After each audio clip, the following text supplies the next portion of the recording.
নাম্বারবিহীন দুটি বাহনের সংঘর্ষে আসামের করিমগঞ্জের লামাজোয়ারে গুরুতর আহত 4।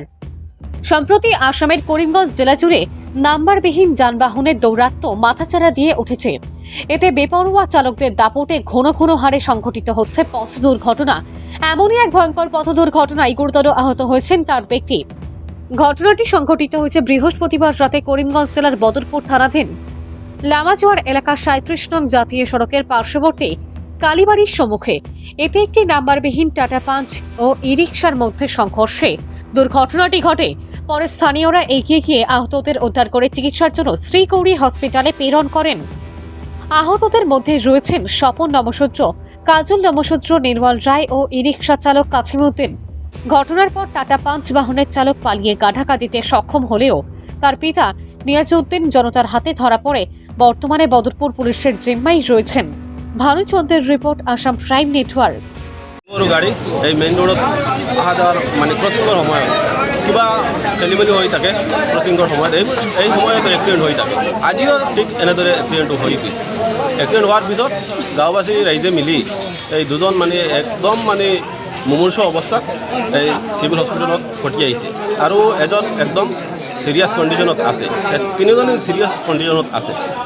পিছত মানুহ এজন ইয়াত দৌৰি পেলাই যোৱাৰ সময়ত মানে ইয়াত এটা শ্বৰুম আছে, আমি খবৰ পাইছোঁ ইয়াত শ্বৰুমৰ মানুহে এইটো আটক কৰিছে। ইয়াৰ পাছত আমি মানে পুলিচত খবৰ দিলোঁ। পুলিচ এতিয়া আহি আছে, পুলিচে ইনভেষ্টিগেশ্যন কৰিব কাৰ কি দুখ হয়, কেনেকৈ এক্সিডেণ্ট হ'ল সেইটো আমি দেখা নাই, মানে ৰাইজৰ মুখৰ পৰা এইটো আমি শুনিছোঁ। আৰু এইটো এনেকুৱা হৈ থাকে আৰু আমি প্ৰশাসনৰ ওচৰত আমাৰ ৰাইজে এইটো অনুৰোধ জনাইছে, যিকোনো মুহূৰ্তে ইয়াত বেছি আমাৰ গাঁওখনৰ মানে গাড়ী টুকটুক গাড়ী এইটো বাজাৰৰ গাড়ী অহা যোৱা কৰে। ইয়াত এটা মানে কিবা ট্ৰাফিকৰ নিয়ম আছে, মাৰ্কিং আছে যদিও এইটো পৰ্যাপ্ত নহয় বুলি আমি ভাবোঁ। মানে ভালদৰে এটা মাৰ্কিং কৰি দিলে কিমান বেগত ইয়াত চলিব লাগে এক্সিডেণ্টৰ পৰা বাচিবৰ কাৰণে, এইটো এটা মাৰ্কিং কৰি দিলে বেছি ভাল হয়। সদায় বছৰত মানে কিমান এক্সিডেণ্ট হয় এইটো পুলিচেই গম পাব, পুলিচৰ ওচৰত সকলো আছে। সদায় পিছত এনেকুৱা হৈ থাকে। এইটো আমাৰ ডিমাণ্ড, এনেকুৱা ট্ৰাফিক নিয়মটো কিবা এটা লগাই দিলে ভাল হ'ব। যিখিনি পুঞ্চ টাটা পুঞ্চ তেখেতৰ নাম্বাৰ নাই আৰু টুকটুক যোনটো এক্সিডেণ্ট হৈছে সেইটোৰ নাম্বাৰ নাই, তো এইটো নাম্বাৰবিহীন গাড়ী এতিয়া চলে নেকি? চাওক, এইটো ক'বলৈ আমাৰ একো নাই। আচল কথাটো হ'ল সদায় মানুহে নতুন গাড়ী নমাই আছে। আজিও মই শুনামতে এই পুলিচ গাড়ীটো আজি শ্বৰুমৰ পৰা এইটো মানুহে কিনি লৈ যোৱাৰ সময়ত এক্সিডেণ্ট হৈছে। আৰু সদায় কিমান টুকটুকি এইটো টুকটুক মানুহে ডেইলি আমাৰ বাংগাত গ'লে আমাৰ ৰাইজে আমাৰ টুকটুক সকলো আমি চিনি পাওঁ। দাদা আজি 3খন নতুন গাড়ী আহিলোঁ, কালি আৰু 3খন নতুন গাড়ী আহিলোঁ। সেইটো তেওঁ পুলিচে ইনভেষ্টিগেশ্যন কৰিলে পাব। আচলতে এনেকুৱা চলিব নালাগে।